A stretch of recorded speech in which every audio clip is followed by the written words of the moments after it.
काय ते नारायण नारायण.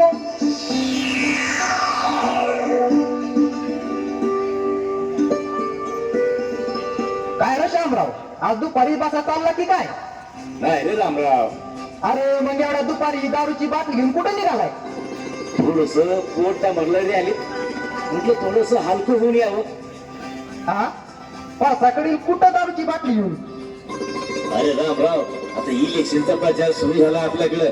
आता खायला प्यायला काय बी कमी नाही म्हणजे साहेबाकडे. अरे मग प्याला दारू आणि भरला दारूच का? अरे चल की तू आमचं सगळं. अरे खायला प्यायला लय मजा आहे बघ. वय वयल्या का, येतो मी त्या बरोबर. नारायण नारायण. अरे रे रे रे रे, काय ही परिस्थिती, नवलच आहे, शब्द सुचाना.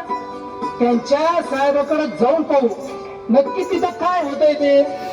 नारायण नारायण.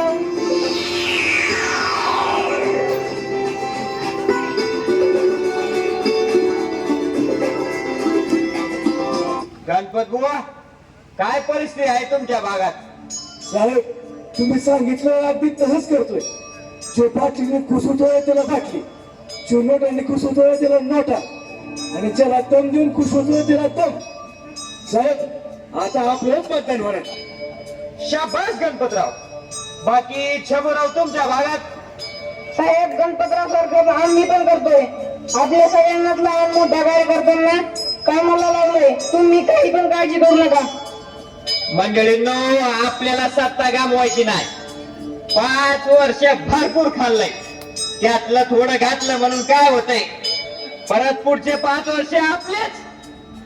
साम दाम दंड भेद काही करा, सत्ता आपलीच ठेवा. होय साहेब, तुम्ही काळजी करू नका. जोरदार तयारी करा, तुम्हाला काय बी कमी पडून देणार नाही. होय साहेब. बर, लागा तयारीला आता. येतो साहेब. नारायण नारायण. पाहिलं मंडळी, काय चालवलंय तुमच्या लोकशाहीच्या भ्रष्ट पुढाऱ्यांनी. अरे रे रे रे, जगात सर्वश्रेष्ठ अशी तुमची लोकशाही होती. सर्वांच्या हिताचा त्याच विचार केला जात होता, आणि आता तर तुमच्याकडे स्वहिताचाच विचार जास्त होतोय. अहो, तुमच्या श्रेष्ठ अशा लोकशाहीला पाहूनच आम्ही लोकशाहीचा स्वीकार केलाय. पण आता वाटायला लागलं की आम्ही चुकलो की काय. आताच्या तुमच्या लोकशाहीत तुम्ही काय असे समाजाला घातक लोक, जे स्वतःच हित पाहतात, अशा लोकांना निवडून देतात. जर तुम्ही त्यांना निवडून देणं थांबवलं नाही तर एक दिवस स्वहितासाठी ते तुम्हा आम्हालाही विकायला मागे पुढे पाहणार नाही. म्हणूनच म्हणतो, स्वच्छ, समृद्ध, सुदृढ लोकशाहीसाठी प्रामाणिक व कर्तव्यदक्ष लोकांनाच निवडून द्या. तुमचं मत हेच तुमचा विकास असेल. नारायण नारायण.